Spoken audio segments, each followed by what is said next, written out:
the greatest injustice in the world was for someone never to have heard the good news about Jesus.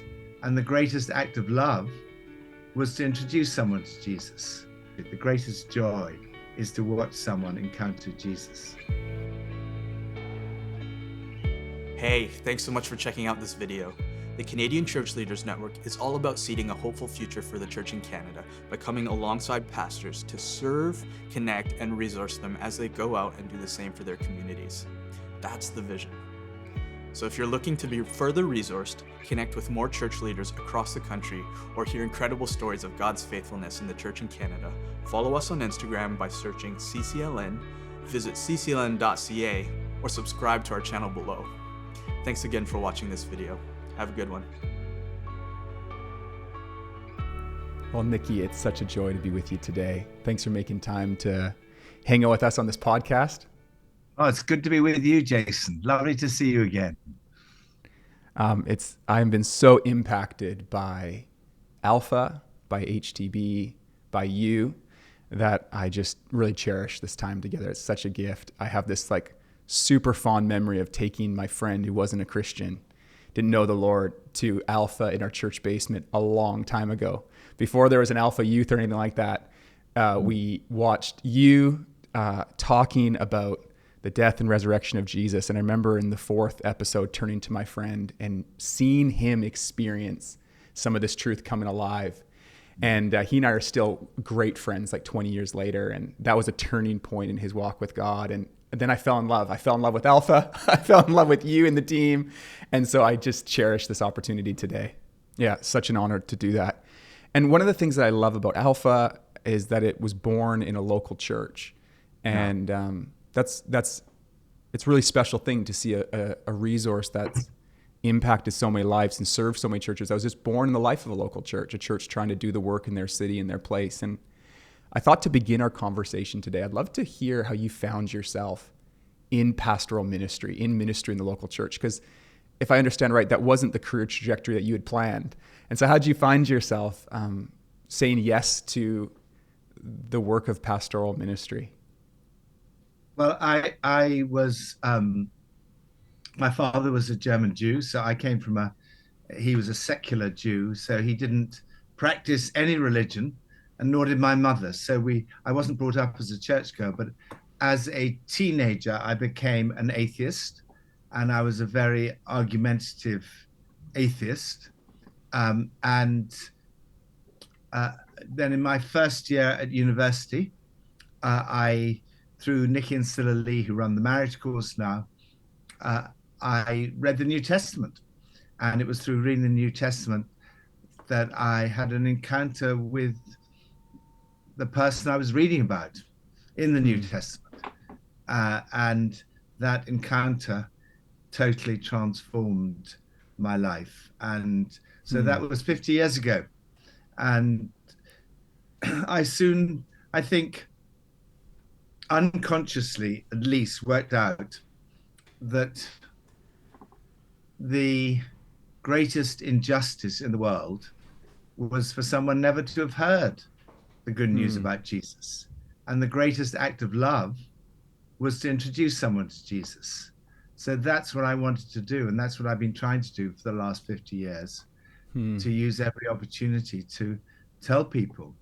And initially I was practiced as a barrister, and in my spare time I was doing ministry in the local church and trying to introduce barristers in my chambers, very unsuccessfully, I have to say, but I wanted everyone to know about Jesus. And then I ended up at HTB eventually on the staff there. And then I took on Alpha in October 1990. And up to that time, I'd always been looking for ways to introduce people to Jesus and been very unsuccessful in it, really, trying questionnaires on the street that started with first question, what did you have for breakfast? Last question, would you like to give your life to Jesus? And it's it wasn't very successful. And I didn't feel comfortable with it either. I didn't, going up to people cold in the street, for someone like me who's an introvert, was not very easy. But what I found with Alpha is people like me who are introverts and not natural evangelists can be part of a small group and can, in a very natural way, introduce people to faith. Not so Alpha is not a place where we share our faith, but it's a place where we provide an environment where people can explore faith for themselves, and that has proved that seems to be what young people want. And the average age on HTB's Alpha is 27. The vast majority of guests are aged between 18 and 35. So we found that this was a way that we could fulfill that calling of letting people know the good news about Jesus. How many years did you serve on staff at HTB? I still am technically on the staff. I'm a curate now. I've gone back. So I was 19 years a curate, so it's like assistant pastor, and then 17 years the vicar or senior pastor. And now I've gone back to being like a curate, a sort of assistant. So in all, from 1986 to now is 48 years. No, not 48 years, 38 years. How many years? You know what? Round it up to 50. Half a century. No, I've been involved there since 1976, which is 48 years. But I've been on the staff since 1986, which is 38 years. 38 years on the staff. Recently, you were able to pass the baton to a leader, someone who would be the vicar of the church, Archie. And Archie and Sam Coates, yes. And in our context in Canada, I'm sure it's similar where you are. This question of succession, of transition is top of mind. You know, it has to do with generational change, but this is the moment we're in. And there's a lot of questions around what does healthy succession look like? And what does it look like to pass the baton? And I'd just love to hear about your experience, even for yourself as the one, obviously with other leaders involved, but passing that baton and that experience for you. I'd love to hear a bit about it. Well, HTB has never been about one person. It's always been a team ministry. So whether it was Don Collins or Sandy or myself, there were so many people involved. When Craig Rochelle came to speak at the leadership conference, I asked him how many times a year he preached at his church. And he said 48 times a year. And then he asked me, how many times do you preach? I said twice a year, but I'm trying to cut down. So I have now cut down. And I don't do it at all. But so, yeah, I was preaching twice a year at the end. And so that meant so many other people were involved in the preaching, the ministry, the leadership of the church. So I think that makes it easier to sort of pass it on, because the same team is still there. The same people, the same staff, the same preachers, the same leaders of services are still there. There's only Pippa and I have swapped places with Archie and Sam. Archie and Sam he'd been the associate vicar for 5 years. Then he planted a church in Brighton, where he'd been for 13 years, but he'd led Focus, which is our church holiday away, for the last few years. He leads the network of church. There are 180 churches, I think, planted now from HTB, children and grandchildren. And he's led that for some time. So people knew him. It wasn't like he was coming in from the outside. So it was a seamless transition.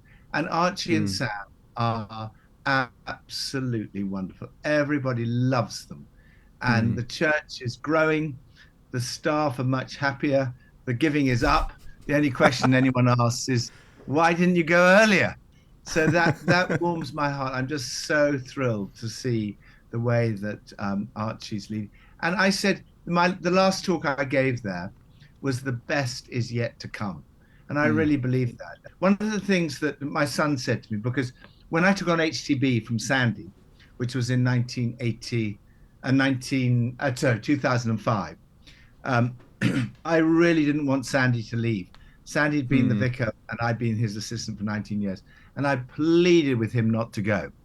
But eventually he said he was leaving regardless. And he wanted me to become the vicar. I went away with Pippa, my wife, and Johnny, our son, who was not married then, came with us, and I went for a walk. He was 21 at the time, and uh, and I said, I don't know whether this is the right thing to do. And he said, why? What are your hesitations? So I said, well, in some ways, I feel too young. I don't feel experienced enough, and in some ways, I feel too old. And he said, well, does that suggest you might be the right age? So that he said, do you feel ready? And I said, no, I don't feel ready. And then he said, from Prince Caspian, that when Aslan asked, do you feel ready to rule the kingdom of Narnia? And the answer was no. Aslan said, well, in that case, if you'd said you were, you wouldn't have been. But as you said you weren't, that means you are ready.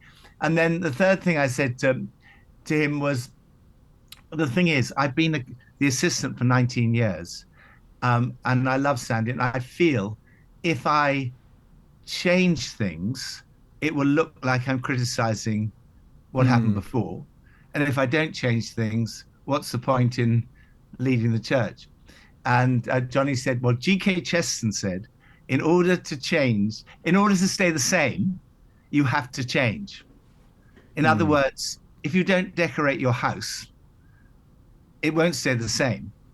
It will deteriorate. The only way to keep it the same is to change it. And the same is true of a church. You have to keep changing. HTB has to keep changing in order to stay the same. If Archie doesn't make any changes, it won't stay the same. So I said to the congregation, expect change. And when things change, don't say, oh, it wasn't like that. And, say, this is how it has to be. And so Archie's making lots of changes. And I'm so thrilled to see that. You can even see the physical changes when you go down the drive. And I think, yes, he's moving this thing forward. And so I'm really thrilled with what they're doing. And it's a great joy to see someone doing such a fantastic job. And then what's the personal experience? Like, I hear lots of expressions of joy and gratitude, but I know whenever we experience change in our lives, when we've been in one place and there's routines and and I know that you've given yourself so wholeheartedly to the work of Alpha in this time and other things, but what has the personal emotional journey been like? You described this journey of processing, even stepping into it years ago, succeeding Sandy. What's kind of been the emotional journey? You find yourself months after the transition and thrilled with what's happening, but then also adjusting to your own personal change. How has that been for you? Well, I love my job. I get now to do all the things that I was longing to do when I was vicar of HTB, but had to say no to. I was able to go and speak at the Garden Tomb on Easter Day, Good Friday and Easter Day, 10 year, and launch the 2033 initiative, which I think, which I'd love to talk about at some point. But I would love to. But we have been able to do the traveling that we weren't able to do. We've been, I don't know how many countries we've been in. We've been to Istanbul, we've been to Cairo, recently we've been to Germany, France. Tomorrow we're off to South Africa. Then we're off to Mexico, then America, and then Rio. That's all before the 1st of April. So we're loving that. We're able to go and visit the church plants. Those church plants. I was longing to see what happened to our church plants, but we had to be there on Sunday. And now we can go to Gateshead and Nottingham, and we went to visit. First one we went to was Tim and Rach in Birmingham, and it's just so wonderful to see what everybody's doing. We've been to see Al in Saint in Hackney and see what he's doing. We've been able to run Alpha in our local church here, which is Holy Trinity Clapham, and we've got that tonight. Straight after this, we're off to week 4 of our Alpha course. We've got an amazing group. We've got 16 people in the group. Someone I swim with in the Serpentine, and it's such a privilege to have this opportunity to really focus on Alpha. and to be able to travel, to be able to do the new film series. We're doing a new film series, and I think you've been kindly helping with that, but we'll be filming from June onwards. And it's great to be able to just focus on that. The leadership conference is coming up, and generally when I've had the leadership conference, it's like you're sort of you were working full time on everything else. Then you have the leadership conference, and then you crash straight into other stuff. And this time I had a little bit more time to think about it. So I love my life. We're back in our home where we were for 19 years when I was curate. So we're back at home. We've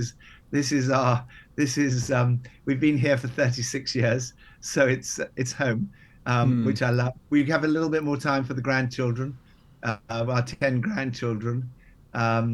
So we're very, very blessed. I have no regrets about the transition. We could have stayed another couple of years, but I'm so glad we made the move when we did. And we're just loving it. I'd love to spend a little bit of time talking about church planting through HTB. I've been in the orbit of HTB working with Alpha. So I'm 15 years into sort of being around. I've been able to watch again and again and again, HTB sending such good people, all of your best staff. They're going to go plant here. And I remember this moment of like visiting and getting to know some of the younger staff. And what was so impactful was how much resource and intentionality was given to preparing leaders to plant, because it's such a decision that has to be made. And I know that the first church plant was 1985, and that probably felt like a big push. And now, if you look at all the grandchildren of these churches, there's multiple churches planted every year. But that succeeded a long time ago with a lot of intentionality. Can you talk a little bit about the journey of church planting, but also the intentional decisions and costs that went into making that possible? Well, I believe that as individuals and as churches, we need to have a big front door and a big back door.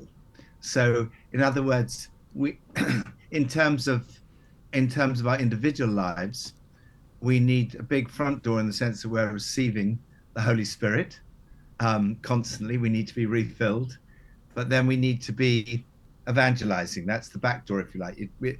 It's no good just being filled and filled and filled if you're not.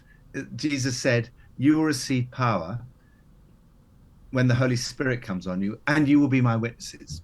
So the purpose of the Holy Spirit, receiving the Holy Spirit, is in order to be a witness to Jesus. So you need that big front door, the big receiving. Otherwise, you become like the Dead Sea. If you're just receiving and receiving and receiving, you get saltier and saltier and saltier, but eventually you die. And I think the same is true of churches. It doesn't have to be Alpha. If you've got a better way, I always say, if we find a better way than Alpha, we will go for the better way. But for us at the moment, Alpha is the most effective way we've found to reach people outside the church. That's our front door. That's a main front door. Other ways which people come in, but the main front door is Alpha. So if you just have a big front door, the church will grow and grow and grow. It'll get fatter and fatter and fatter, and it'll age until it dies. But if you have a big front door, you also need a big back door. And the big back door is church planting.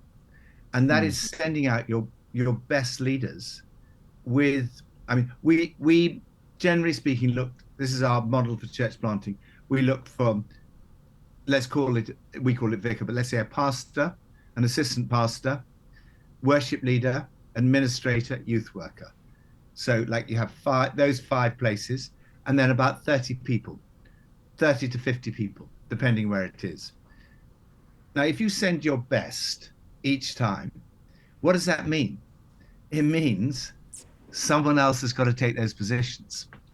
If you don't keep sending people out, you're going to have the same people all the time, and there's no room for the new people to grow. But when you send the people out, you really miss them, and you feel like, oh my goodness, we've lost our amazing worship leader, we've lost our youth worker, we've lost some of our best leaders because it's only the best leaders who will go on a church plant. The fringe won't go on a church plant. It's the committed people who go and the givers who go. And so you lose leaders, you lose money, you lose all those things.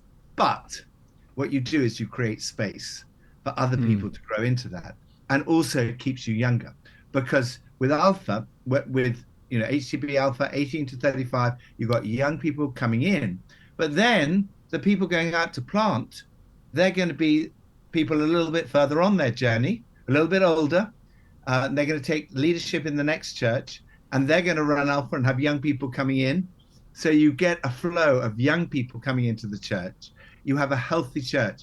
And instead of being like the Dead Sea, just water coming in,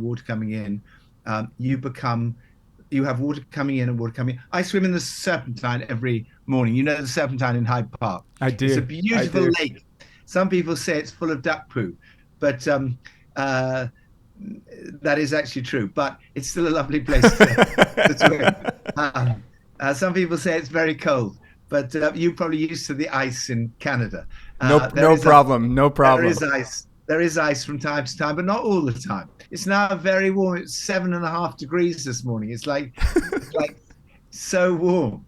But the Serpentine looks, well, it looks pretty clean at the moment. In the winter, it looks cleaner than in the summer. But it is actually clean. It's safe to swim in because there's water coming in at the Italian fountains and water going out underground into the Thames under Victoria. And so it's that flow of water that keeps it clean. And it's the same with churches. You need the water coming in, the water going out. So to have a healthy church, I think you need a big front door and a big back door. And so church planting is not a cost in that sense. It is, of course, at the time it's costly. You're losing people. But it is the way to stay healthy as a church, to stay young and to stay healthy. I don't know if you guys have tracked this, and I know that there's, HTB is not the only church planting church in the network, but now that you've planted churches that have been planting churches, do you have any sense of how many grandchildren churches there are? I think there are around 180 now in the network. Yeah, but it's accelerating. Wow. It's accelerating. So the first church plant we did was 1985. Second was 1987. And then I think the next one was 1990. So we were doing one every 2 to 3 years. I think this year already, I don't know how many, but I think something like 20 churches. Sorry, I don't know whether, I don't mean since the 1st of January, but I think, in the last 12 months, we planted 20 to 30 churches. So there's an acceleration because you've got all these city centre churches that are now planting into towns and villages. So there's an acceleration happening. I know a big piece of the puzzle to make it possible was a pathway for training young curates, and I'd love to hear about that. And in particular, I know recently there's been new expressions within that model in the Peter and Caleb stream, which I think is just so profound.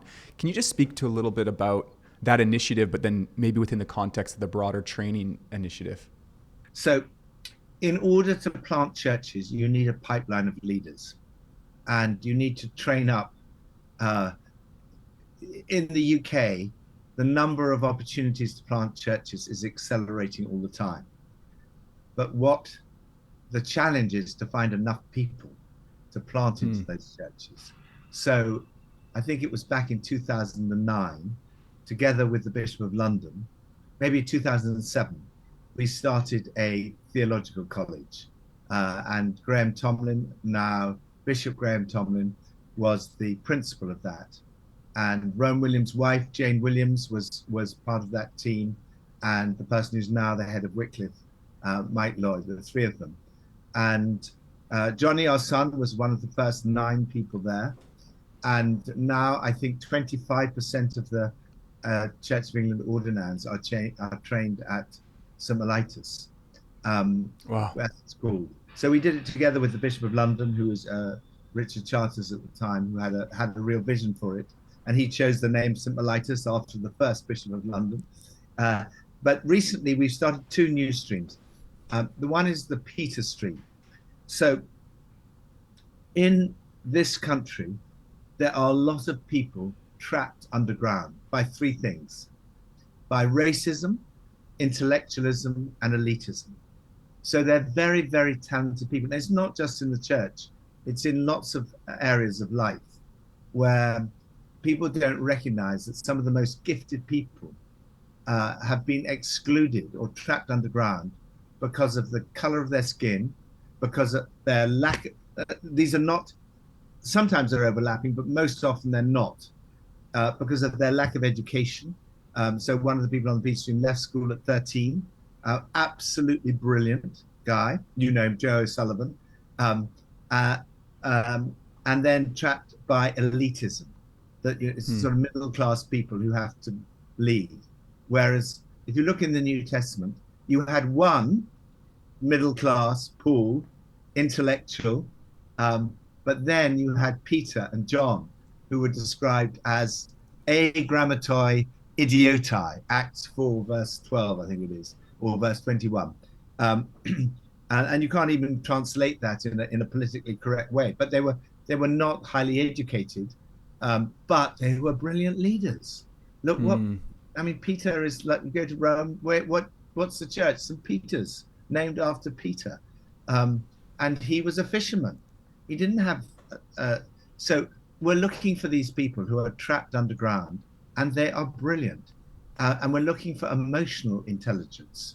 What would you rather have as your church leader? Someone with 15 degrees but no emotional intelligence, or someone with no degrees but great emotional intelligence? And Joe O'Sullivan left school at 13, no qualifications at all, nothing, hadn't passed a single exam, but he came and he encountered Jesus through a project that Sandy set up on the World's End Estate. His father had jumped off the tower there when he was 7. His mother was alcoholic, brother in prison. Joe came to work, I think you would call it a janitor, for 10 years. And then I said to Joe, why don't you get ordained? And he did. And now he runs a church on, what would you call it, an estate? Or in America, they call it something or other. Yeah, that translates. Sorry? That translates. An estate. That works. You call it an estate. Okay. So he works in a church on an estate that hasn't been full for 100 years. And now it's packed out because Joe is an absolutely brilliant leader. I met the bishop who did his test to get into the Church of England, and he said he passed. There are 9 categories, and he passed outstanding in all 9 categories. So, this is a guy who left school at 13, trapped underground by elitism and intellectualism. So we started with 4 on the Peter Stream, and then we had 10, and now we're having lots of people getting ordained that way. So that's the Peter Stream. They tend to be young, very dynamic, quite a high risk taking them on. Some of them have come out of lives of crime, or been in prison or whatever, but they're just fantastic people, and they bring so much life. Second group is the Caleb group. So Caleb, as you know, was still going strong at 85. And there's a huge chunk of people, and this I suspect will be true in Canada as well. But in the UK, when the pension age came in, it came in at 70. And the life expectancy at that time was 52. Now, the pension age is 66, and if you reach that age, you would be expected to live to 85. So, and a lot of people retire earlier than 66. People who've been in the army, you might retire at 55, or in the police. So you've got this whole life expectancy of maybe 20 to 30 years. And that is an untapped gold mine, just like the people trapped underground is an untapped gold mine.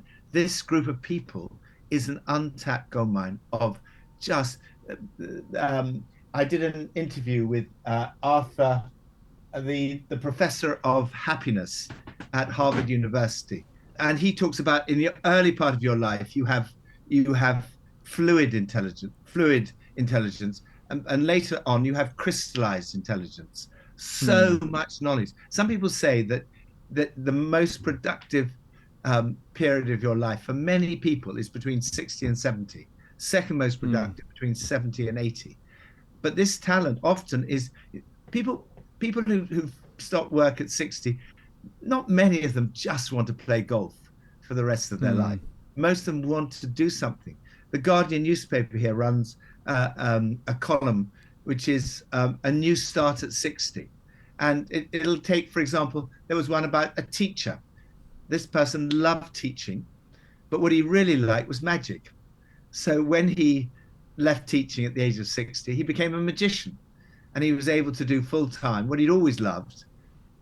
I think how many people there are who love Hmm. ministry, but for whatever reason, they've been lawyers, doctors. I was sitting next to last weekend. I went to a party for my cousin, and I was sitting next to two doctors, a husband and wife, who had been medical missionaries in Tunisia. And when they heard about the Caleb stream, they said, "We'd love to do that. We have a Hmm. village church of 12 people. There's one vicar for 8 parishes, and if they were ordained, and they don't need any formation, they don't need training in pastoral skills. They've both been doctors for 40 years. They don't need any training in safeguarding. They know everything about safeguarding. They don't need any training in theology. Actually, they've been CMS missionaries. All that church needs is a service every Sunday at 10:30, which those two could take it in turns to lead. And I Hmm. guarantee, instead of having 12 people there, they would very quickly have 100% growth to 24. Hmm. But I mean, they could be far more than that. But even if that's all that happened, it's 100% growth. And so there's a huge need. There are all these churches in the Church of England where you've got one minister to 8 or 16, or in one case, 29 parishes. And all the evidence shows where you have that, the congregations tend to decline. In fact, if you have Hmm. no one, they decline slower than if you have one person with multi parishes. But if you have a focal minister, they tend to grow. So in the Church of England, in the Church of England here, we have 500,000 people who are Church of England members who are aged between 58 and 72. Hmm. 500,000. That's where that's the age of most Church of England members. Now, out of that 500,000, you just need to find 10,000. That's not that Hmm. hard. Who would like this couple I met last week? Practically anyone you talk to. And if it's not them, they'll know someone. Oh, they'll say, Bill, Hmm. he would love to do that. Georgina, she would love to do that. So Hmm. so we started.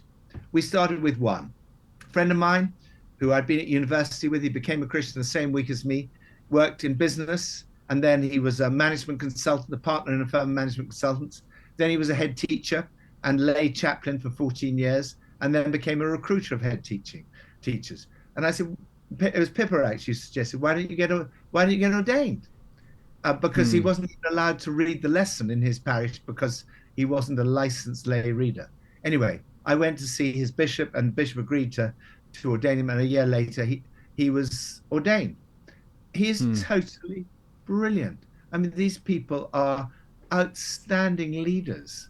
And when he now heads up the Caleb stream, and when he leads a meeting, you think, wow, I wish every bishop could come and train under him on how to lead a Hmm. meeting, because he's totally brilliant.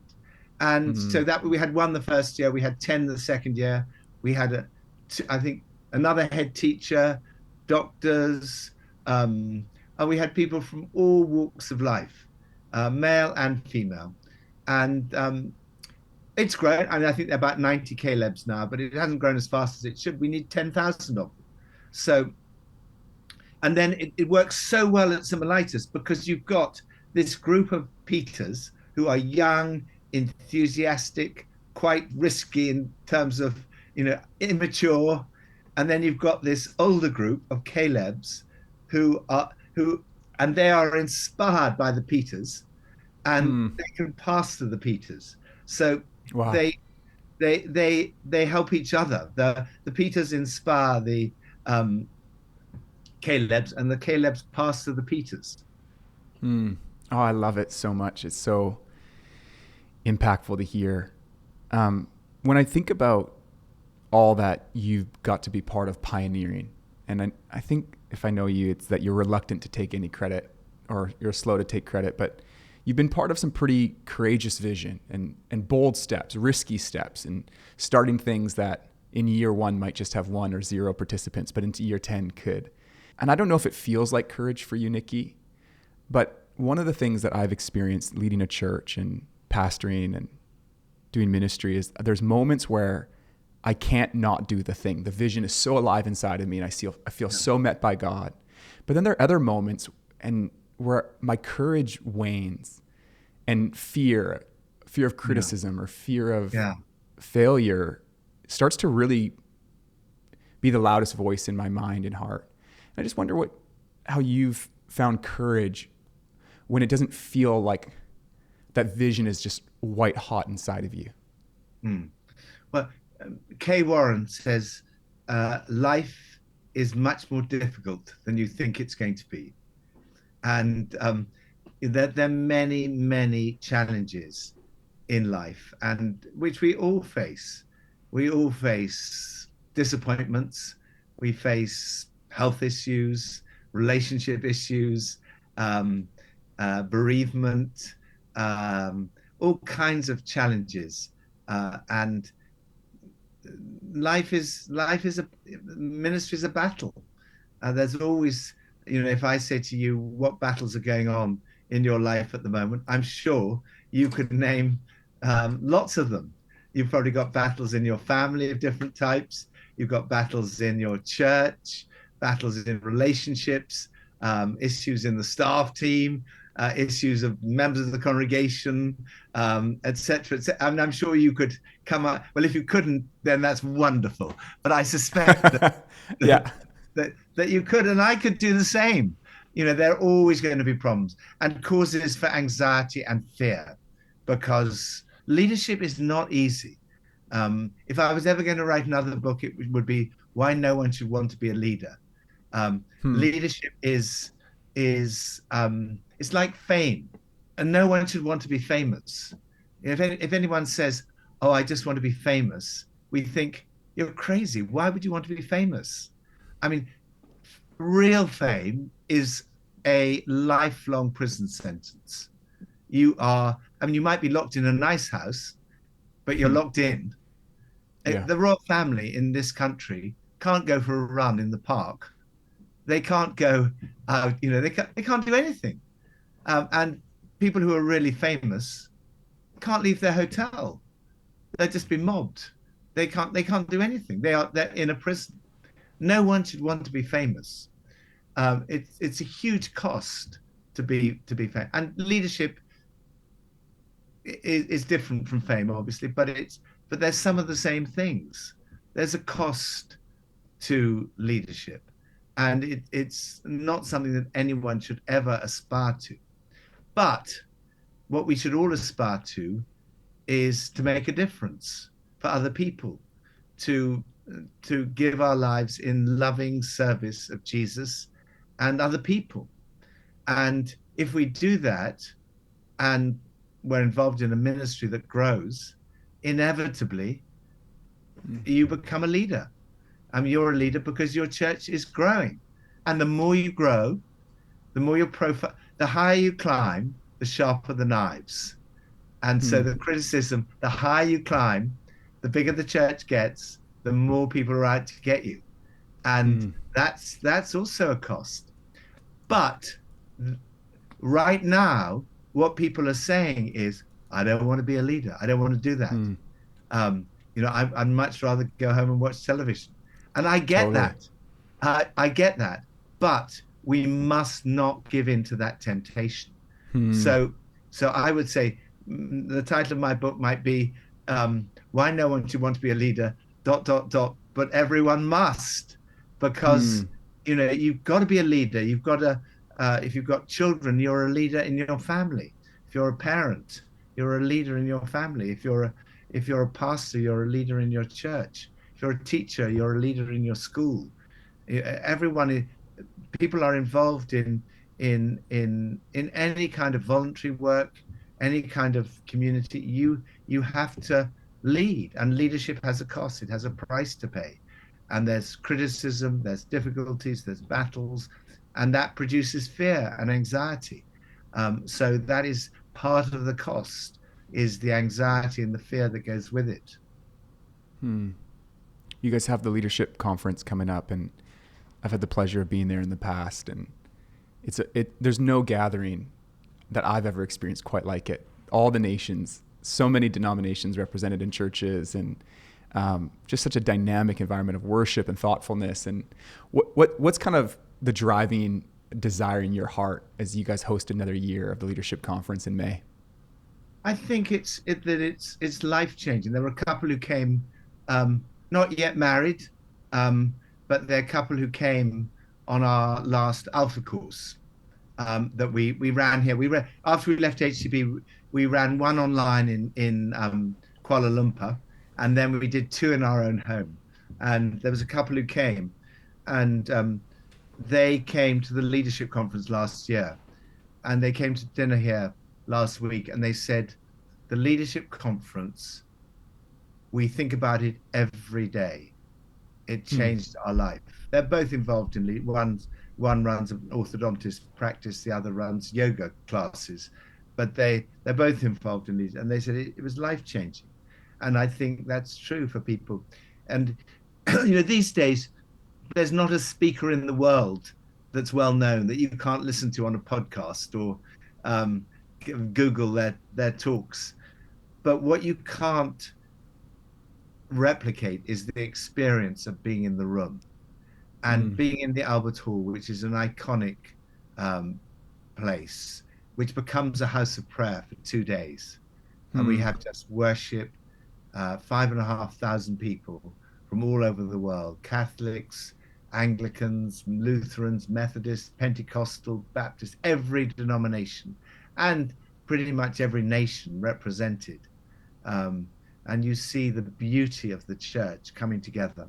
And where brothers and sisters dwell together in unity, God commands his blessing. And we see this unbelievable outpouring of the Holy Spirit in worship, in ministry. This year, we're going to continue the worship through the lunch break. Because I went to a conference in Germany. I was speaking at Pippa and I being interviewed at a conference, the Mere conference, wonderful, wonderful conference in Augsburg 3 weeks ago. And it comes out of the House of Prayer. And actually, Johannes Hartl, who founded it, is going to be one of the speakers at this year's conference. People probably won't have heard of him, but he's a lecturer in philosophy and also the founder of this. He spends 4 hours a day in silent prayer. And this conference, just walking into this conference was this amazing atmosphere of worship. And in the lunch break, they continue the worship, and people are being prayed for all over the place. And that's what we're going to do this year. That's going to be the difference. It's going to be just constant prayer and worship. I think they had a prayer meeting all night at HTB last year, so people were praying all the way through. And it is a life-changing experience. Of course, we've got the usual very interesting lineup of speakers. I think it's just being in the room that is the life-changing experience, and being ministered to, being prayed for. Yeah. Someone laying hands on you and praying for you to be filled with the Spirit. That's the thing. And that's what we really missed in lockdown, was that kind of like in the room encounter with Jesus, encounter with one another. And that's what the leadership conference is about. There's no gathering like it. I couldn't commend it more highly for those that could find themselves there, or even after the event to watch what you can online. Like, it's just such an amazing window in, but there's nothing like being in the room. Oh, thank you for saying that. I mean, I think there are a lot of people coming from Canada. 6th and 7th of May, Royal Albert Hall, and we're hopeless to see lots more of you from Canada. They always bring a great blessing from Canada. Canada has a strong contingent there. Yes. They show up. Yeah, one of our pastors is coming, and he's retired minister who ministers with us as our pastoral team, and he's coming for the first time. And so I'm just so excited for him to get to just be there, and he'll be hosted well, and I'm just so excited for them to be there and experience it. Fantastic. April 17th, 2033. Yes. Is a significant date. Can you, for those that it's not ringing a bell for why that's a significant date, could you tell us why that's significant? Well, I hope everyone has the 17th of April 2033 in their diary. Well, Jason, that it is the 2000th anniversary of the resurrection of Jesus. Easter Day, 2033 is the 2000th anniversary of the resurrection. Now, the 2000th anniversary of the birth of Jesus was, of course, a big celebration. But everyone was celebrating that, whereas this will be the church. People who are not Christians won't be celebrating the 17th of April 2033, but every believer in Jesus will. And it's 2000 years, which means we've had 2000 years since the Great Commission. Jesus said, go and make disciples of all nations. And we've had 2000 years, but now we really have an opportunity to make the message of Jesus available to everyone on the planet by that date.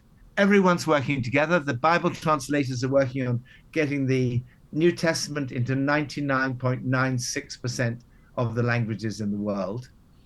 And every language will have 25 chapters of the New Testament. Rick Warren is working on a Bible, a believer, a body of Christ in every community.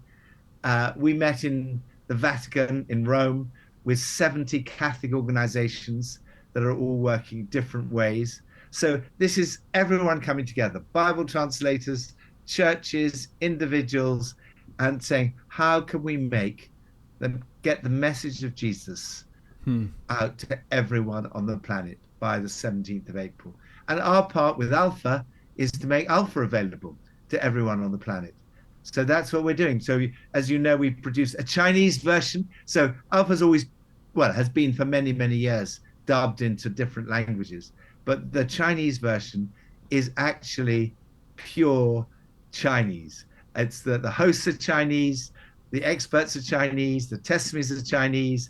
It's filmed in China, directed in China by someone who is Chinese, and so that everyone in China can hear it, and Chinese people outside of China can hear it in their own heart language. And we're going to be doing the same with the Arabic version and the African version, and the new film series will be dubbed into all the different languages. And the youth series, which I know you've been involved in, is also we're going to find ways to get that out to everyone on the planet by the 17th of June, 2033. It's so exciting, and just thankful for the commitment that Alpha's made to building great resources that serve churches and communities around the world. And you give it away, and I know that nothing happens for free, but you guys have found partners and people to rally around this. But it's a great blessing at our church. So my story is interesting. I worked for Alpha. I told everybody how well it worked. And now I'm on the other end of it, and we're running it, and we're seeing people come to the Lord. It actually works. I was saying for so long it worked. Now I can say firsthand, it actually works. And we're so looking forward to these new resources. And it's just, we're so grateful. It helps us do the work, and as you know, and everyone listening knows, it's so much work to serve and pastor and disciple and reach the community. And so when the tool comes along, that helps. I'm just so grateful. Pippa and I are on our 101st small group in a row right now. Wow. And what I love about Alpha, to me, I love the fact that Alpha's not about sharing your faith.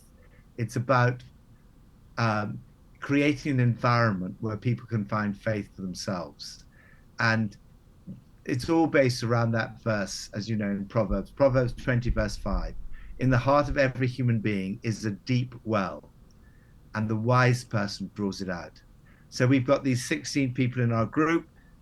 We know that in every one of them, there's a deep well, whether they're atheists, Muslim, whatever they are, in their heart is a deep well. And the task of the host, or as in our case, we're just helpers, is to draw out from the deep well. And that's what makes it so fascinating.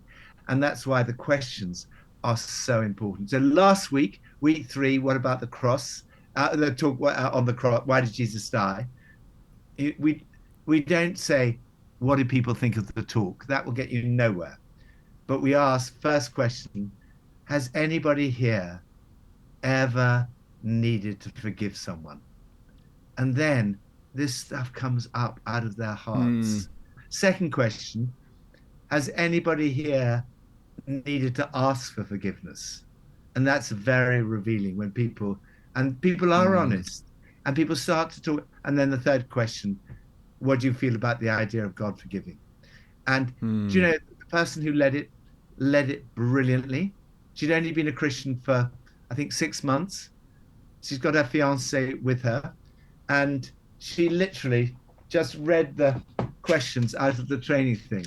But so the first question is, has anybody here ever needed to forgive someone? And she did that with all 3 questions. That's all she said. And it was the best group you could possibly have had. Why? People looked at her and thought, she's not going to be able to answer the question. So they didn't fire the questions at the leader. They talked to each other, and the conversation happened all. And this is what, well, you know, this is why I love it. This is why we're on 105. It's every course is different, and every course is amazing. I can't wait. It'll be 50 minutes to our next one, to the next evening, and it's just so exciting to see them. Someone who I swim with texted me beforehand, said, could we come and join your group? And it's amazing to see that they're really excited about coming, because they're watching someone involved in television, someone involved in quite a high profile job, but so fascinated by and raising really great questions. They're not people who agree with everything. It's very boring if you get all Christians coming on the course, but it's people who've come to say they don't agree, and that's what makes it so interesting and such fun. And then you begin to see, not all, but so many of them beginning to experience something amazing and life-changing. And that's a wonderful, wonderful experience just to watch it. The greatest joy is to watch someone encounter Jesus. Well, one of the things I'm continually impacted by in my encounters with you is your love for the Lord, for your family, but for those who don't yet know God. Yeah. And the way that you've, by God's grace, kept that passion in your heart, and the joy when you talk about your Alpha group, like that really impacts me. And I'm so grateful for your life, for your ministry, and for the work of Alpha. And thanks for making time to be with us today. Privileged so to be grateful. with you. Hey, before you go, we want to let you know about a few things we do here at CCLN that might serve you as you lead yourself and others. First, we have a podcast. The Canadian Church Leaders Podcast features brand new episodes every 2 weeks, featuring conversations with church leader voices from across Canada and the world. We also send out a newsletter to our network every month that contains helpful resources and content that our team curates for pastoral ministry in the Canadian context. If you or your church wants to partner with CCLN in our mission to lift up and serve pastors across Canada, we invite you to consider making a one-time or regular donation. You can do that or find out more at ccln.ca/partner. Thank you so much for watching this video. From myself and the CCLN team, we love you and we are cheering you on.